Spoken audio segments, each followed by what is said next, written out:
Hey, it's Ginty, and from time to time, I'm going to invite my friends to join me on this video podcast. Now, I can't do it face to face, so I've got to use the Zoom feature. Joining me today is my friend, long time ago, we worked in radio together, Joe Cardosi. Joe, how are you doing? Are you in your kitchen? Yeah, I'm in my kitchen, living on all my quarantine snacks, eating like a toddler. It's great. That's awesome, dude. Well, thanks for joining me today, man. How are things in your neck of the wood? You getting along all right with the family and whatever's going on? Yeah, doing all right. My pregnant wife is sick of being quarantined with me, so I just sit a spell out front a lot. I've learned how to whittle a duck out of soap. Um, let's see, I taught my mom how to use Cash App, so that was like climbing Everest. I've been real productive. It's been good. Sounds like you've got one hell of a lot of hobbies going, man. It's weird because like I've never spent a lot of time in jail, but I'm getting close to looking up recipes for toilet wine.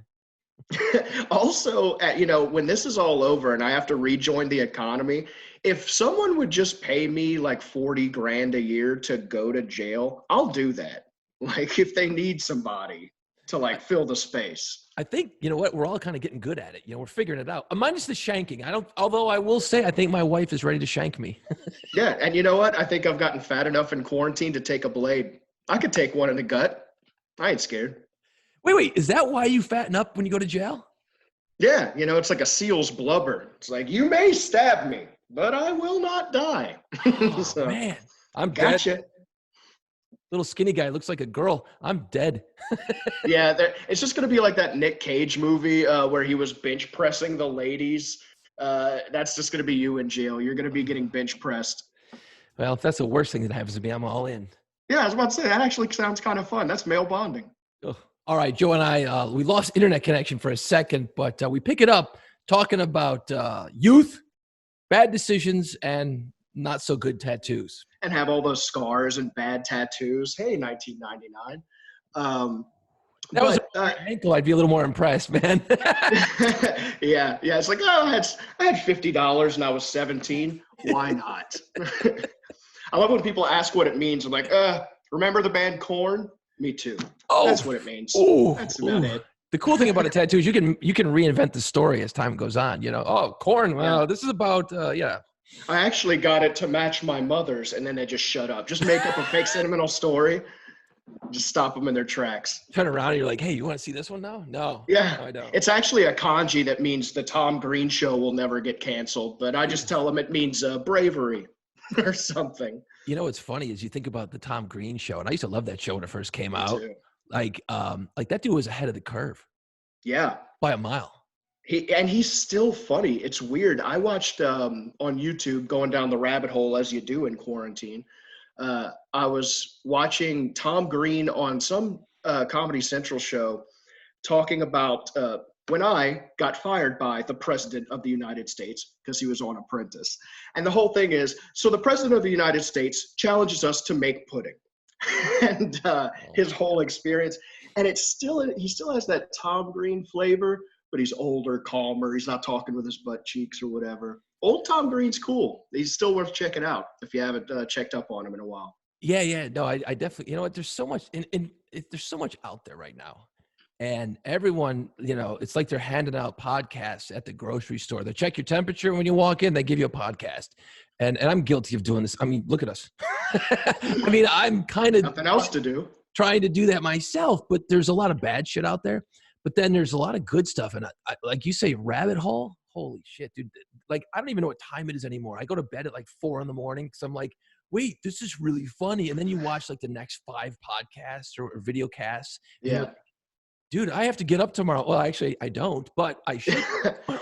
Yeah, I'm only getting up semi-early just to have some semblance of structure, and also because I think I'm the one that all my neighbors are scared of in the neighborhood. Like, I'm the young one with tattoos, and so if they see me waking up at 2 p.m., they're going to be like, he's definitely smoking hash in there. And cranking up corn. Yeah, as I do to wake up, as every young man born of a certain age does. I actually found I was going to clear out my baby's room, and I found all these old notebooks from back when you were on like 106.7 The End and whatnot. And I used to sit there and tape the radio and make these mixtapes of my favorite songs and stuff. And I found all these like mixes from 96, 97 that I wrote down in notebooks, side A, side B, meticulously. And I went on Spotify and found as many of those songs as I could. And it's like a rabbit hole. The sense memories that come back, finding those old playlists and digging into them again, man. It was weird because I remember you being on the radio back then. I was like, that was Ginty who probably showed me half that stuff. Yeah, it's weird. I get that not all the time, but I do get that. They're like, dude, you remember when you said that? I'm like, it was 1997, dude. I was like 26 years old, and I don't. Why do you remember it? I don't. That's remember weird, any of that, man. I don't. You know, it's one of those things where, you know, and you've been in radio and in entertainment. You know, you might have done a set, and you're thinking in yourself, tonight just blew ass. But you walk out and you see people, they're like, that was the greatest, dude. That was awesome. You're like, what a weird thing, man. But it means something to people. And, you know, you may be bombing inside your head, but you might be killing it. And that's the same thing. People come up and go, remember when you said that on the radio? I'm like, no, I don't. Well, the thing is, a lot of times I didn't bomb in my head. I bombed in real life. But there's always this one loner who was like, you spoke to me, man. That whole thing was like what I've been thinking. I'm like, I don't think that was made for you. I don't think I want you to like me as much as you do. That's the dangerous part about stand-up is like, the dude in the trench coat who likes you too much. Right. Well, that's the beauty of it. You know, being in the studio, I'm kind of protected. I can't imagine like, you know, you get up there and especially like you get hecklers and you start ripping on people. As soon as you get off the stage, that microphone is your sword. It's gone. And you got to walk through those assholes. Yeah, because in comedy, you know, comedy happens in bars. It's not like I'm generally performing on huge stages and stuff. Right. So I just have to walk back to the bar. I'm like, can I close my tab after I just shrieked at them? And like one time I just lost my mind at 12 Mile Limit because I had an Orioles jersey on at the time and I had a beard. And I went to pull out the microphone and some girl in the front row went, of course. And my eyes just turned black and I just yelled at her for 5 minutes. I don't even remember what I said. Something about how I wish the crime rate were higher so they could gentrify hell, something terrible.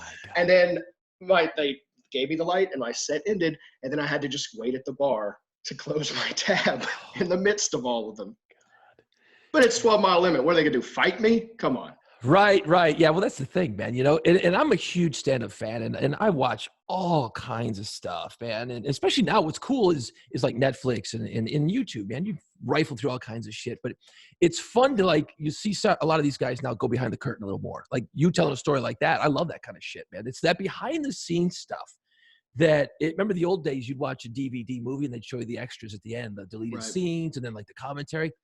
I'd rather watch that shit half the time than what I just sat through, because that's like giving you that insight. And that's what's cool about like the video now is like you get insight. We can sit here and tell stories until the cows come home. Right. Stand up and radio. And that's kind of what I want to do. That's the shit that's cool. Yeah. And I think that's what has caught on. I mean, you look at comedians in cars getting coffee or whatever. That's just because of people telling old stories and stuff. And I always think of radio as mostly boring. I mean, mostly I was just sitting in a room filling segments. But the weirdest human beings I've ever met, now that I'm older and I've had other jobs as well, the weirdest human beings I've ever met are in radio. Because a lot of them are sort of cast-offs from other ventures. You know, I used to be a film actor, but then I knifed somebody and I run a station in Montana or whatever. Like, there's always some weird, like, no one just landed in radio. Not many people just landed naturally in radio. So there's a lot of weirdos, and some of those radio stories are gold for that reason, because of some of those weirdos. And stand-up is the same reason, is the same thing. Now that I'm a little removed from it, I sort of realize, oh yeah, everyone I met was crazy, and we did some absolutely crazy shit all the time. And I don't remember 6 years of my life, basically, because of it. Fun times, though.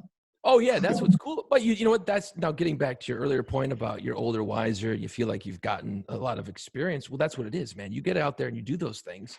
Sure, you got lucky. You didn't get killed, which happens to guys. You didn't spend a whole lot of time in jail, I hope. You may have pulled out a couple of wild tattoos along the way. But now you look back and go, man, I learned a lot of shit from those weirdos and those freaks.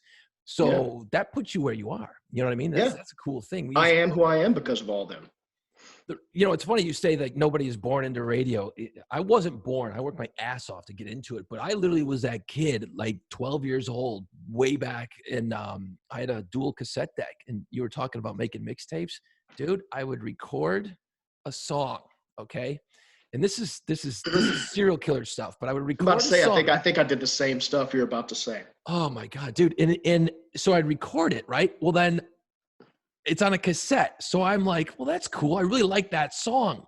So in my brain, I thought, well, man, wouldn't it be cooler if they had like a longer version of this song? Well, those don't exist. They always edit them for time to make them shorter. I wanted longer versions. I wanted to extend my favorite songs out. So I used to do a top 10 countdown on the radio every night. So I would listen and wait like a stalker patiently until that song that I heard last night at number 7 was being played tonight at number 5. Hit record it. Then on the same cassette, then I would listen to it, pull the tape out, cut it with scissors, use Scotch tape, and put edits together. And I would take like a 3-minute Sammy Hagar song and make it like 7.5 minutes long with a great edit. So I would take like the verse, the chorus, and the bridge, and then hit the verse, the chorus, and then out.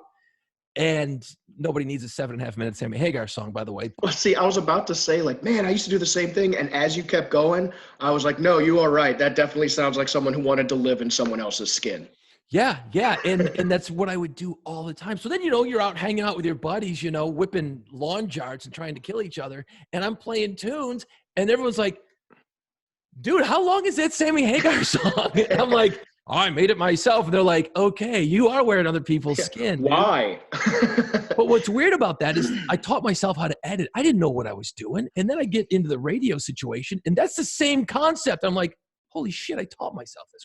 I did a similar thing. So back in the day, I wanted a video camera because I saw one of my buddies had all these home videos from when he was a kid, and he used to take his camera out into the woods and like make late night shows. I was like, man, that's awesome. Because I was 12, starting to blossom creatively. I was like, what if I had a camera? But I was raised poor, so my mom couldn't afford a camera. So she got me a little tape recorder, and I used to carry that thing around like I was Hunter S. Thompson everywhere, in school, outside of school. And me and my friends would go just go cow tipping and carry this tape recorder, like play wiffle ball and get real competitive.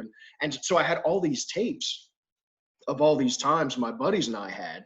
So what I would do is I would take my dual head cassette thing, and I would record things off TV or whatnot, like, you got to take out the trash now, sister, and record it, and then have a moment that I enjoyed from our tapes, and then have some music, and then have the cut from the TV, and then another thing. And I would edit it because I was a child in the early 90s. So that like quick movement MTV style sort of editing where it's just a thing, a bumper, music, a bumper, that really influenced how I edited things. So even though I didn't know I was editing, I was just in my room doing these huge mixes of times I've had, plus a movie clip, plus music. So I was doing radio before the radio. So when I got to a radio station, I was like, oh, y'all have stuff that makes this easy? I'm going to crush this. This is easy. Dude, I used to, back in the day, because, I'm a little older than you are, we used to have to use reel-to-reels. When they said, hey, you can do this with a click of a mouse and digitally, I went, where has this been? Dude, oh my God. I've spent hours running tape, and I'd be hacking and cutting stuff all over the floor. I mean, back in the end days, we had these reel-to-reel machines. We had 2 of them right next to each other in the studio. And you record your phone calls. Look, on a music station, you're not putting dudes on live because listeners aren't smart. So you chop them up to make them cut to the chase, right? So I would have tape hanging all over the studio. And I'm like, okay, I think that call was this guy. And then I would chop it together and put it in. And meanwhile, you got a Green Day song that's 2.5 minutes long, and you're trying to edit the shit out of this stuff, right? So then you're like, oh, crap. You're watching the countdown on the CD, 2, 1. You're like, God, I think I got this right. Boom. You hit play, and you're like, nope, didn't get that one right. Shit, hit the next song. It was such a great thing back then that for that 5 hours I was on the air, man, I don't think I took more than 2 breaths. Yeah, that's because it was intense. And what was great about the end in New Orleans was the listeners ate that shit up, man. They were passionate. They were rabid. It was the only alternative music source I had. I mean, this is before the internet and whatnot. So when I was a kid in South Lafourche, Louisiana, There's nothing else I didn't have cable, so I couldn't really watch TV unless I was at a friend's house. So the only source I had was to watch 120 minutes late at night at my buddy's house and listen to the end. That was it. And so we listened to it all the time because there was no other radio station. There was a Zydeco station in town. No one wanted to hear that. So Right. that was it, So, yeah, I remember all that stuff fondly. I was probably 13. And because before that, I can't remember what the alternative station, I think 92.3 used to be, or There was 106.1, the Zephyr was the first one that was on the air when I got here. I don't know when they signed on. yeah, But they were broadcasting out of the North Shore. I don't know what the signal was. It wasn't very big. I know that for fact. yeah. It's funny that you mentioned like you're off in this small town and you're listening. When I got into radio, you got consultants and they're always like, well, make sure you mention this city all the time and this city all the time because these are the big cities and we want to make sure we connect. It's like now when you hear on the radio, you're like, rockin' Metairie, rockin' Kenner, and rockin' New Orleans. I never got into that. I was always like, I got out a map and looked for these little dinky ass towns around because you know what? Nobody talks about them. And I grew up in the same concept, man. And when the radio station would mention my little city of like 3,000 people, I'm like, no way. It made my day. Yeah, my buddy Nigel got on the air. He was probably one of those kids who was like, oh, these assholes keep calling. And you were probably having to cut stuff. But in probably like 95, 96, my buddy Nigel used to call all the time. And one time he got on the air and he already won tickets or something. I think he talked about that for 5 years, probably. And it's funny because, I sit in the studio and look, man, it's a job. I go in there every day. I work, you bring in your problems. You got the fight with a girlfriend. Your dog got hit by a bus, whatever. That stops when you walk through that studio door and then everything is awesome. The world is a great place. And then as soon as you walk out, I used to do 7 to midnights back in the day. 12:01, I walk out. I'm on the phone with the ex-girlfriend. I'm trying to scrape up my dog. I mean, you just put that stuff away because you knew. And I still, to this day, know what it means. Like, I know that hopefully if someone's listening, I'm connected. And that guy driving his truck for 8 hours a day is like, yeah, right on, dude, or whatever, man. And you never hear that feedback, which is the weirdest thing in an empty room all day. But you hope to connect with people. That's what I'm trying to say. Radio can make you like kind of a solitary weirdo because I've definitely seen those guys who've just been in it too long and they're not tethered to reality anymore, but they can't do anything else because they're like 60, like when they're going to just go enter the job market now. So now they're just radio weirdos who just have no idea how the world works. But I'm sorry. Sorry, somebody was walking up to my window like they were looking into my house, and I lost my happens. I lost my train of thought. I don't know what that was. It wasn't like a mailman or something. Peeping Toms, dude. Peeping Toms. This is when you got to just go out. You got to own it. Yeah, I was about to start flexing on them. Like I didn't. Anyway, I forgot what I was even talking about because I was about to be like, sorry, I got to go fight a guy. You were talking about how radio, those 60-year-old dudes are stuck in it still, and they're freaks. That's where you kind of left off. I wasn't really paying attention. I got to be honest. I was no, I'm kidding. Yeah, that's all right. It's probably gone. That guy probably came in. He should have murdered me. But anyway, it was. Oh, so what I was saying is it can make you like a solitary weirdo if you stay in it too long. But also, it can make you connect to people in a better way, which is what it did for me. Because I would have been no good at stand-up at all if I'd had no radio experience. And even though I was alone in a room getting no feedback, I worked at a talk radio station. And a lot of times I would fill in for the hosts whose ideas I did not believe in or agree with. And I'd have to fill in and do a show that was like kind of not that for 3 hours. And, I was used to talking. I considered myself I thought I could do it. I'd done little traffic hits or whatever you do when you're first coming up in radio. But when you're just thrown in the deep end, it's like, okay, you have 3 hours to fill. And this segment has to be 20 minutes and there's no guest.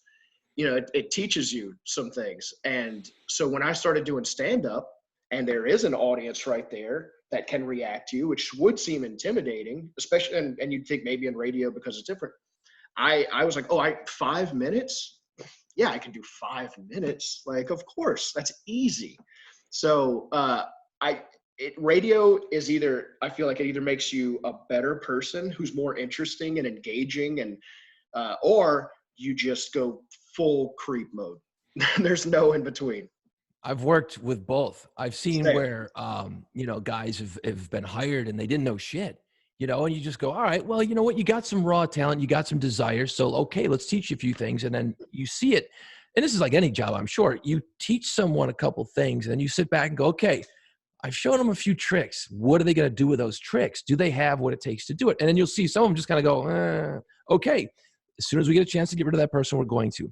But if you got that person who lights the candle and takes the next couple of steps, you're like, okay, you're on the bike, you've got the bell, you got the training wheels. Let's kick those training wheels off now and see what you can do, Right. And then that's what I love, man, is to see these other guys that I've worked with in the past, and they're just keep on going. It's like, it's a very cool thing. No, it is, and having that like sort of leap of faith taken was a big deal to me because I was 22 or whatever at the time, and probably had no business being on the air. But the fact that they were like, let's see what happens, it was nice, And I was that guy where I got jobs in radio because I was basically just there to board up at first, but then I was like, hey, I cut y'all some bumpers. You can use them if you want, or hey, cut you some promos, but don't, whatever, you don't have to use them. And then eventually I just kept doing that. And then they put me on doing weather and then traffic. And then I was producing and then I was running the place, doing everything. So it's weird. Like radio is it doesn't look good on my resume. I don't know what I'm going to do if the industry crumbles, because I've been doing this since I was 21 and I'm 37 now. But within radio, I had a million different jobs that have value in the workplace, but just if they see radio on that block, that's kind of terrifying. It is weird because I've been in radio for 26, 27 years, right? And that's all I've done. I mean, I did stuff when I was a kid, but I mean, basically that's all I've done. And my resume literally is nothing but radio, which is completely useless in the real world. When we had a rock station, 92.3 in New Orleans, that it was an alternative rock station, but a couple of years ago, I was programming it and doing afternoons and whatever. So they decided they were going to flip it to a country format. So I said, well, that's a bad idea. It's not going to work. And by the way, it hasn't worked, and it's changed a million times since then. So I don't have a job. And I'm like, you know what? I've been doing this forever. I should go see what real human beings do for work. And I thought, okay, I'm going to go out and I'm going to put on the suit and tie and I'm going to go get a real job. Well, that wasn't easy because my resume is absolutely a pile of shit in the real world. So I doctored it up and I lied, and I got a job working in marketing at a hospital. Okay. So I went from there are no real rules, you can say whatever the hell you want in the workplace, to a hospital, which is about the most buttoned up place on earth. A little bit of a culture shock. So I did that for a couple of years, right? And I didn't like it at all. I mean, the people were great. The hospital was amazing. And I learned a ton about medicine that I didn't care to know.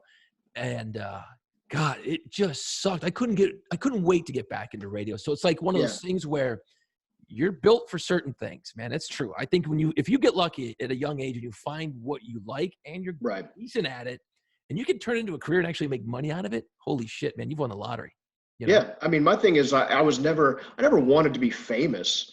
But I always liked making stuff. So the reason I always did like film and radio and stand up was never because like I need to be seen, but just if I have an idea and I don't make it come to fruition, it drives me crazy. But then the moment I do it, like if I had an idea for a sketch, it would just I'd wake up thinking about it. And the moment I put it out, I didn't even care if people liked it or if they watched it. It was gone. I had exercised it. So it's just out of me. And it was the same thing. Like if I have a thing I want to say, I can do that. And then once I do it, oh, phew. But yeah, I never really wanted to get famous or have like 1 billion followers or anything. And I don't know that stand-up or radio is the way to do that anymore anyway. I don't think so. And it's funny you bring that up. I never cared. Like the thing for radio for me has always been from day one is that creative process, which you just talked about, is if I got an idea, let me get into the studio and hash it out. Let's write it out. Let's figure it out. Let's voice it. Let's try it again. Let's keep doing it until I get it to a point where I love it or at least can tolerate it and call it a day. And then I want to hear it on the air. And so many times over my career, that's actually happened. And it's weird because, you know, if you're in film, I can't even imagine what that's like, because you got an idea in 2007, right?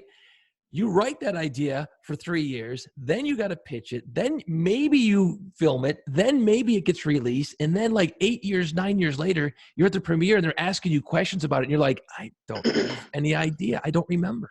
You know? Yeah, I mean, and that DIY sort of ethic, like of making my own stuff, informed how I approached film too. Like, I wasn't going to spend a year writing a script, going over it, getting co-writers to pour over it with me, getting investors lined up, pitching it to people to get there. And then once you get investors, refilming it, I wasn't going to do all that. So we chose to do like comedy sketches because I can get a cheap camera for $500. I know how to film and edit stuff. The actors are right here. We're all funny people, aren't we? Let's film some stuff. And then it becomes a thing in editing, which is always my favorite part of doing anything, which is what eats up my day too. Because when I was in radio, I just wanted to meticulously edit everything. But yeah, I missed a lot of that crap in film because I just skipped it. And, you know, we didn't do anything that mattered, but we used to have a show at the Indywood Theater back when that existed. Mm-hmm. And, you know, that theater probably seated 55 people legally. And we used to put about 100 people in there, and then they would open the door and people would watch from the parking lot and drink and just watch our sketches and watch sketches from our friends and stuff. And Louis C.K. came and did our show at that little theater. Hannibal Buress came and did our show at that little theater. You know, like it was a cool deal to watch your idea make people smile in real time. Yeah. And it really, that's just the creative process when you think about it. I mean, it's like once I've done it, I've moved on to the next thing. I'm already thinking about the next thing. Yeah. I've had that baby. Goodbye. Good luck. You know, yeah. I'm done. Yeah. And it's weird because, you know, in radio, you know, I make a promo talking about, you know, being at Hooters from 7 to 9 p.m. at the bikini contest. Right. Nobody cares. But maybe I had a couple funny lines that I weaved in there, some cool sound effects. That's only for me. At the end of the day, that's for me. Nobody, you know, it's just a message. But there's guys who make that shit all day long, and you know it's an art form. Even though that on the radio you're just like, oh, where's my Leonard Skinner song? You know? Yeah, yeah. No, it is, and it has to be done. Some people can do it great. I mean, there's some people who can do promo with finesse, and it's hilarious. I don't know if you know Corey Johnson. Do you remember him? Yeah. He's got like some weird TV show. Yeah, he's always doing some bizarre thing. Man, I love Corey Johnson, and he's a polarizing guy, but like I produced his show for years, and he's one of those guys that he can come in, literally have just woken up, not know any of the news, be completely unprepared, fill 3 hours charismatically. He just has that thing where he can, even when he's doing live reads and promos, you're kind of like, he's making it funny. At least, you know, and some guys have it. But man, others, come on down to so-and-so's Pizza Hut. You can eat all you want and bring your girlfriend. She's fine. It's like, just stop. If you're not going to pretend like I want to hear it, pretend you want to make me hear it. At least, you know, it's funny because like I've spent years I made probably 10 million commercials over the years. That was one of my jobs for years. And listening to the radio and watching TV is painful for me because of there's just basic things in commercials that you do and you don't do. And so many of them are so brutally wrong and so bad. And you know what we should do sometime is I'll give some examples and we should just critique shit. Oh, my favorite thing to do probably on earth besides drinking is talking shit, and one usually leads to the other. Oh, so yeah. Dude, I mean, the bad ideas that I've come up with on bar napkins over the years, man, it's insane. I have notebooks. If you saw my old comedy notebooks, I've just been washed, you know, because I left them in the back of pants and stuff, and I'll just read them now, and I'm like, what does blood fart at the hospital even mean? I don't even know. I don't know. Yeah, Idea's gone now. That's the thing is like, you know, I wrote so much crap down when I was hammered and I'm like, this is going to be great, man. And then I'm like, the next day I'm like, what? I don't even remember, man. I was blacking out. So I don't remember what the hell I was doing. You know, so at least you had a day between to like think about it though. I've had times where I was taking shots at the bar, about to go up and do some like an open mic and go, oh this is going to crush them. And I write it down. And between putting my glass down at the bar and then introing me on stage, I went, I don't believe it. From like the ink hadn't even dried on the page, and I stopped believing in the idea. And that's the thing is like, when an idea comes, if you don't act pretty quickly on it and really work it, you know what I mean? Like you'll lose the steam. Cause I've, how many times you come up with something and you're like, that's going to kill. And then you write it. And then, you look at it the next day and you're like, man, I don't know what happened to me. I must have hit my head yesterday or some shit. Cause that doesn't make any damn sense today. But in that I'm moment, embarrassed by my own brain, like so much. I'll look at something I wrote down. I'm like, why would I think that anyone would want to hear that at any point in their lives? Well, you there? Yeah, I'm here. Okay. So all of a sudden you went. Well, see, you were frozen earlier and we kind of muscled through it. And then just then I was fine, but you were frozen. But I think it was the opposite to your view. It might be, I don't know. Dude. The internet. Everyone, the thing is that you see online, people are bitching, oh, the internet's slow. The internet's slow. Everyone's on it. Everyone is on it. You only got so much juice in the tank. Yeah. You know what I mean? It's like people are calling up all the cable industries and stuff. They're like, oh, your internet sucks. Well, maybe. But the problem is, play Candy Crush on the toilet that bad? Everyone is using it constantly. I mean, kids are taking classes now online, and it's just sucking the juice out of the world, man. Yeah, that's true. And then, I didn't even know what Zoom was. I thought it was like an exercise class that people were posting memes about, and then apparently it's this. It's the wave of the future. I didn't know. Thank God it isn't an exercise class because I wouldn't be doing it. I have lost weight just from general lack of self-care, but not from I've been eating trash, but the thing is I eat like a pregnant woman. So when the most shameful thing someone can ask me is, hey, what'd you do today? And I'm like, took a bath for a while, and then I ate some tuna and a pear. And then I stared at some lizards were having fun in the backyard. I watched that, and then I had one slice of ham. And that's just my whole day. I don't eat meals. No, I've lost 10 pounds on the quarantine diet doing that. I keep getting my wife is now working from home, so she's downstairs doing her thing. And what's funny is she's got a serious job and she's taking all these conference calls and all this important shit, right? And I'm upstairs preparing for a radio show, and I'm looking up all this double entendre for penis. And I'm making a list because you only got so many of those in your wheelhouse. So I'm looking, and I'm trying to reignite some ideas and stuff. What will the FCC enforce? What can I get away with? And I come down, she's like, how's work going? I'm like, that I found 85 awesome terms for dick. She's like, oh my God, I can't work like this. When is this going to end, man? Okay, well, have fun with that. I'm going to go make sure the world still works. You know what? Right. The world needs guys like us, though, because what's going to happen, and I'm afraid to even go down this path, is people are going to start freaking out more and more. This is going to go on for a few months, I'm afraid, or maybe longer. I hope it doesn't. But people are going to be freaking out. Guys like us got to do shit like this to keep people sane, I think, in some sort of way. No, yeah, I think there's a fine line between man, I want to put some positivity out in the world, and also you don't want to be like, look at me in the quarantine. I've been trying to find that that little because everyone's sick of everyone else right now. Everyone wants to burn celebrities' houses down for singing songs into their iPhones.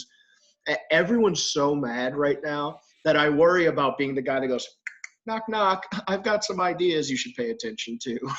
But that said, I think it's necessary for people to just keep creating. And you know what? When people need the outlet, they'll find it. And hopefully they find some cool stuff that way, I'm kind of hoping that if you think about it this way, I was just having this conversation a little while ago that movies are shut down. There's no movie production happening. Yeah. A lot of the Netflix shows that were in the pipeline are now stopped. You can't film anything. So I'm kind of hoping in a weird way that guys like you and I create this kind of content, and eventually, dude, they're gonna have to give us a show. Right. Yeah, absolutely. It's like, hey, you notice how that was good and people were paying attention to it? Yeah, I should keep doing that. Back up the money bag truck and dump that shit off Joe in my house, and we'll be happy to keep doing this. Look, I've got a kiddo on the way. I am willing to sell out. I'll dance around in my socks. I don't care. You think I'm above shame? I'm almost 40. All right? Dude, you showed me the tattoo. Yeah, I just got this one. So, I mean, that tells you how good my decisions are going. But I like that one. That one's cool. I think that one. Yeah, this one's actually thought out. I'm trying to just get this whole arm done. And then this has to be one big cover up. So You know what? You know, You got time on your hands. I think you can come up with some ideas, man. or I could learn how to tattoo myself with all this quarantine time, and my wife's gonna come home. I'm gonna look like a jailhouse death row inmate. It's like, I don't know. I thought I'd try it. Why not? You're going to have like all these practice tattoos on your thighs. You're like, Yeah. it's upside down. Shit. Yeah. Why do you have "who farted" on your hip? I was trying to practice my cursive. Oh my God. Not dude. good at it yet. All right, Joe. Well, I think we need to do this more often, man. Let's figure something out. This was Yeah, cool. Just talking shit. I mean, I came at this with no plan. Like, Yeah, because I didn't know. I was like, nothing. if you want to do a music podcast, should I look up some bands and stuff? I didn't know like what the thing was going to be, but you just said podcast. I was like, I'm in, sold. So whatever it was going to be. Yeah, I'm just trying to figure out what to do. You know, I mean, like I've got the gear, I've got kind of shit figured out, sort of. You know, kind of. I mean, I got some work to do, but your home studio looks great. yeah. Well, you don't want to see the rest, dude. I got Skittles bags all over the place. I'm a mess, man. I am like that pregnant woman. You know what I mean? Like just eating shit. I mean, it's bad. Yeah. Look, we should all be laying there like Gilbert Grape's mom, just eating, laying down while this is going on. This is the only time we get that freedom. Revel in it. I know, man. But then who's the guy who's got to go take care of Leo? That's a pain in the ass. Yeah, I mean, somebody's got to be that guy. It's just not going to be me. It's cookie time. A couple of weeks, I'm going to be up on the damn tower if I don't find something to do. Yeah, same. You know, I can only stare at the lizards for so long. I'm gonna have to find a craft. Maybe I'll be useful to society when this all ends. Like my resume will be crap, but I'm like good at woodworking now. Yeah, I mean, you know what? Hobbies, man. I mean, you know, it's like now's the time. Actually, I think it's Guitar Center or Gibson. Gibson's offering 3-month free guitar lessons online. There you go. Did just buy a guitar at an antique store in Mississippi. So there you go, man. I think you're all set that. up. Sounds like we could do this forever. So, yeah, for good. sure. Well, good luck and watch out for them lizards, man. Same, man. I appreciate it. Hey, thank you, man.